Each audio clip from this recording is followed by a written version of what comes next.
God bless America on this beautiful day. Hope you guys are doing good.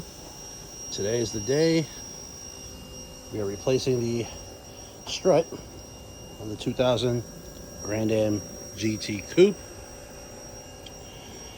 Went and bought the strut today, so we're going to slap it on, see what happens. So let's get into it. Alright, so got the tire off, jacked up. We're going to go ahead and get some PB Blaster for these two right here so we can get those off. And